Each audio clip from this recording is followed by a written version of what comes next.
Hello বন্ধুরা, আজ আমি তোমাদের জন্য এমন একটি গল্প নিয়ে এসেছি যে শুনলে তোমাদের দাঁড়িয়ে যাবে। বন্ধুরা, আজকের গল্পটি অনেক ইন্টারেস্টিং হতে যাচ্ছে, তাই হাতের কাছে টিস্যু নিয়ে কানে হেডফোন পরে বসে পড়ে যান। বিয়ের কিছুদিন পরেই আমার স্বামী মারা যায়, তাই বাবার বাড়িতে ফিরে আসতে হয়েছিল। আমার মা নেই, অনেক বছর আগেই মা চলে গিয়েছিল। তারপর থেকে আমি বাবার সাথে থাকি। আমিই সব কাজ করি, ঘরের রান্না থেকে শুরু করে সবকিছু আমাকেই সামলাতে হয়। আমার বাবা খুব সাদাসিধে মানুষ, তার বন্ধুদের সাথেই সময় কাটাতে ভালোবাসেন। একদিন দুপুরে বাবা বলল তার এক খুব কাছের বন্ধু আসবে আমাদের বাসায়। তিনি নাকি অনেক দিন পর আসছেন এবং রাতে আমাদের সাথেই থাকবেন। আমি কিছু বললাম না, শুধু ভাবছিলাম আমাকে কতটা ব্যস্ত থাকতে হবে রান্নাবান্নার সব আয়োজন নিয়ে। আমার প্রাণের বন্ধুরা, পুরো গল্পটি শুনলে তোমাদের দাঁড়িয়ে যাবে, তাই গল্পটি শোনার আগে আমার একটি অনুরোধ, অবশ্যই এই ভিডিওতে একটি লাইক দিয়ে চ্যানেলটি সাবস্ক্রাইব করে দাও। বিকেলটা কেটে গেল কাজ করতে করতে। বাজার থেকে জিনিস আনতে হলো। আমি রান্নাঘরে ব্যস্ত হয়ে পড়লাম। মাছ, মাংস, ভাত, তরকারি সব রেঁধে ফেললাম। বাবা তার বন্ধু খাওয়া শেষ করে অনেক খুশি হল। আমি চুপচাপ তাদের দিকে তাকিয়ে শুধু হাসলাম। খাওয়া দাওয়া শেষে আমি তাদের ঘুমানোর জন্য বিছানা করে দিলাম। তারা শুয়ে গেল, আমি আমার ছোট্ট ঘরে চলে এলাম। সারাদিনের ক্লান্তি শরীরে ছিল। চোখ বন্ধ হতেই ঘুমিয়ে পড়লাম। কিন্তু রাতের গভীরে আমার মনে হল যেন কেউ আমার ঘরে ঢুকল। চোখ মেলে কিছুই দেখতে পেলাম না, শুধু অনুভব করলাম কারো ছায়া ধীরে ধীরে সে কাছে এগিয়ে এলো। আমার শরীর কেঁপে উঠল। কিছু বুঝে ওঠার আগেই সে আমাকে স্পর্শ করল। আমার নিঃশ্বাস থেমে গিয়েছিল। এক মুহূর্তের জন্য আমি অবাক হয়ে গেলাম, কিন্তু নিজেকে সরাতে পারলাম না। সে আমাকে জড়িয়ে ধরল, আমার কানে ফিসফিস করে কিছু বলল, তারপর হঠাৎ আমার ঠোঁটে আলতো চুমু রাখল। আমি স্তব্ধ হয়ে গেলাম, কিন্তু আমি অনেক দিন ধরে একা ছিলাম, তাই আমার অনেক ভালো লাগছিল। মনে হচ্ছিল এ রাত যেন শেষ না হয়ে যায়। হঠাৎ আমি এবার বুঝে ফেলেছি যে লোকটা আমার বাবার বন্ধু। গতরাতের সেই ঘটনার পর আমার ভেতরটা কেমন অদ্ভুত হয়ে গিয়েছিল। আমি চোখ মেলেই দেখলাম সকাল হয়ে গেছে, সূর্যের আলো জানালা দিয়ে ভেতরে ঢুকছে। কিন্তু আমার শরীর আর মন এখনও কেঁপে উঠছিল গতরাতের স্পর্শে। আমি বিছানা ছেড়ে উঠলাম, কাজে মন দিতে চেষ্টা করলাম, কিন্তু বারবার মনে হচ্ছিল সেই মুহূর্তটা আবারও ঘটছে। আমার ঠোঁটে যেন এখনও তার চুমুর উষ্ণতা লেগে আছে। আমি রান্নাঘরে ব্যস্ত ছিলাম। এমন সময় বাবার বন্ধু এসে দাঁড়ালো দরজার পাশে, চোখে এক অদ্ভুত হাসি। আমি কিছু বলতে পারছিলাম না, মনে হচ্ছিল বুকের ভেতর সব কথা আটকে গেছে। সে ধীরে ধীরে এগিয়ে এলো, আমাকে বলল কাল রাতের জন্য ভয় পেতে না। সে শুধু আমার একাকিত্ব বুঝতে পেরেছিল। তার কথা শুনে আমার চোখে পানি চলে এলো। আমি কাঁপা গলায় বললাম, আমি অনেক দিন ধরে একা ছিলাম। সে আমার হাত ধরে ফেলল। আমি আর হাত সরাতে পারলাম না। তার চোখের দিকে তাকিয়ে থাকতেই বুকটা কেমন উষ্ণ হয়ে উঠল। আমার মনে হচ্ছিল এতদিন ধরে আমি যার খোঁজ করছিলাম সে যেন এই মানুষটাই। সেদিন দুপুরে আমি যখন একা ছিলাম, তখন হঠাৎ সে আবার এসে দাঁড়ালো। চারপাশে কেউ ছিল না। সে আলতো করে আমার চুলে হাত বুলিয়ে দিল। আমি চোখ বন্ধ করতেই তার বাহুর মধ্যে হারিয়ে গেলাম। মনে হচ্ছিল যেন পৃথিবীর সব কষ্ট দূর হয়ে গেছে। আমরা চুপচাপ দাঁড়িয়েছিলাম, কথা ছিল না, তবু হৃদয়ের ভেতর দিয়ে কথা চলছিল। সে আমার কপালে চুমু দিল। আমি চোখ নামিয়ে ফেললাম, কিন্তু ভেতরে এক অদ্ভুত সুখ কাজ করছিল। বিকেলের পর আমরা একসাথে বসে গল্প করলাম। আমরা দুজনেই হাসছিলাম। অনেক সহজ কথাও তখন খুব মিষ্টি মনে হচ্ছিল। আমি টের পেলাম আমাদের মাঝে এক অদৃশ্য টান তৈরি হয়েছে, যেটা আমি আগে কখনো অনুভব করিনি। রাত হলে সবাই ঘুমিয়ে পড়ল, কিন্তু আমার চোখে ঘুম আসছিল না। আমি বিছানায় শুয়ে শুধু ভাবছিলাম, সে কি আবার আসবে আমার কাছে, নাকি কাল রাতটাই ছিল একবারের মতো। হঠাৎ দরজা হালকা শব্দ করে খুলল।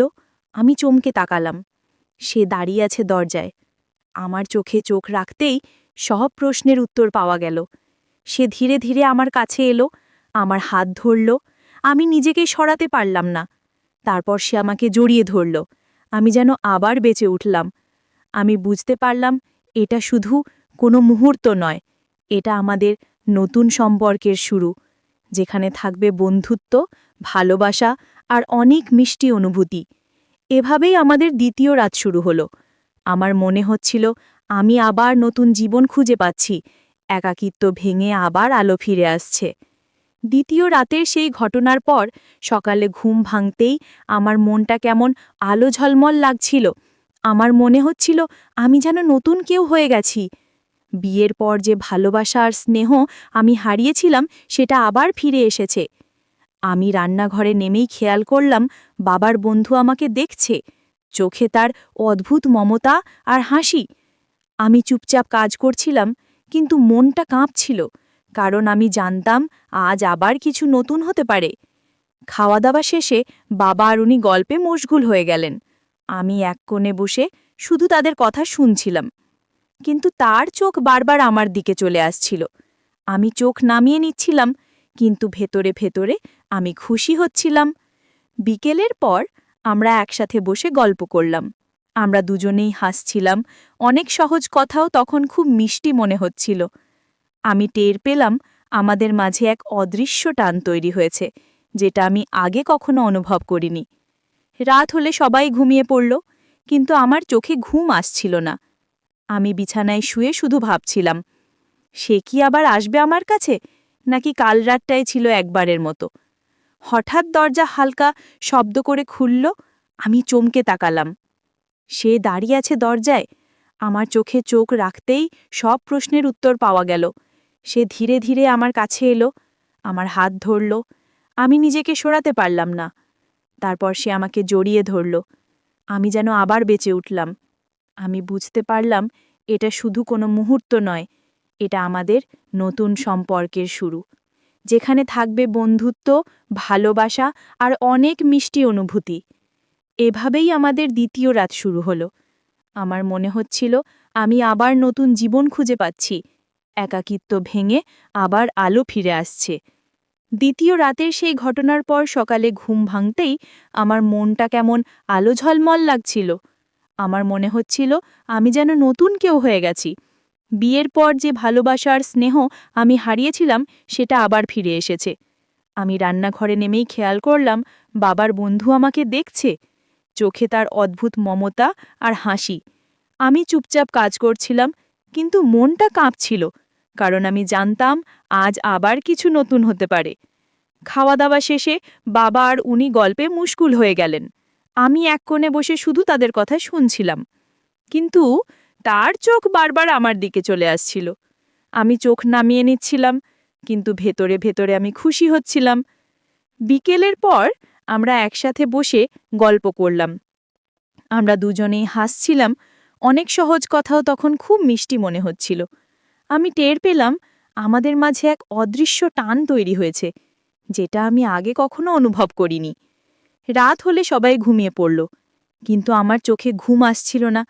আমি বিছানায় শুয়ে শুধু ভাবছিলাম, সে কি আবার আসবে আমার কাছে, নাকি কাল রাতটাই ছিল একবারের মতো। হঠাৎ দরজা হালকা শব্দ করে খুলল। আমি চমকে তাকালাম। সে দাঁড়িয়ে আছে দরজায়। আমার চোখে চোখ রাখতেই সব প্রশ্নের উত্তর পাওয়া গেল। সে ধীরে ধীরে আমার কাছে এলো, আমার হাত ধরল। আমি নিজেকে সরাতে পারলাম না। তারপর সে আমাকে জড়িয়ে ধরল। আমি যেন আবার বেঁচে উঠলাম। আমি বুঝতে পারলাম এটা শুধু কোনো মুহূর্ত নয়, এটা আমাদের নতুন সম্পর্কের শুরু, যেখানে থাকবে বন্ধুত্ব, ভালোবাসা আর অনেক মিষ্টি অনুভূতি। এভাবেই আমাদের দ্বিতীয় রাত শুরু হলো। আমার মনে হচ্ছিল আমি আবার নতুন জীবন খুঁজে পাচ্ছি, একাকিত্ব ভেঙে আবার আলো ফিরে আসছে। তো বন্ধুরা, আজকের গল্পটি এই পর্যন্তই। গল্পটি তোমাদের কেমন লাগলো অবশ্যই কমেন্ট করে জানাবে, এবং এরকম আরও মজার ও ইন্টারেস্টিং ভিডিও পেতে এখনই আমাদের চ্যানেলটি সাবস্ক্রাইব করে পাশে থাকা বেল আইকনটিতে ক্লিক করুন। ধন্যবাদ।